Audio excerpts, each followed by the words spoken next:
Le bâton de gardien de but, c'est un aspect du tout très important à choisir pour les jeunes.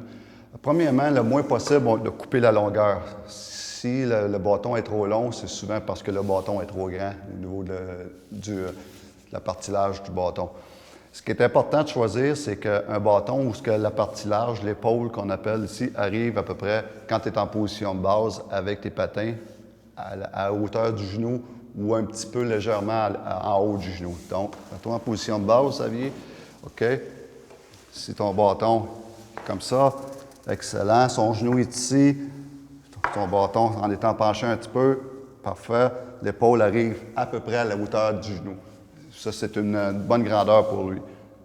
Ils se vendent des bâtons de tous les sizes, de toutes les grandeurs. 19, 20, 21 pouces, 23 pouces, 24, 25, ça va jusqu'à 27. Donc, il y a sûrement un bâton pour chaque âge que vous pouvez trouver. L'important, c'est de ne pas le prendre trop grand parce que les jeunes vont avoir beaucoup de misère, difficulté à manier, à diriger les retours. Et puis, comme je disais, si on coupe le bâton, normalement, ce qu'on va faire, c'est qu'on va débalancer le bâton. Ces bâtons-là sont balancés. Si tu le coupes, mais là, tout le poids se retrouve dans le bas du bâton. Donc, très inconfortable pour manier la rondelle pour un gardien de but, de rédiger les rondelles quand le bâton est débalancé.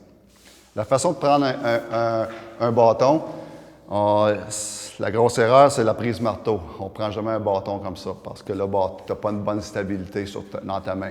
Le bâton tourne. Qu'est-ce que tu veux, c'est de barrer ton bâton dans tes mains avec un doigt qui est sur la partie large.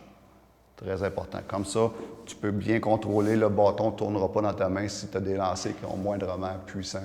Peu importe le calibre, peu importe l'âge.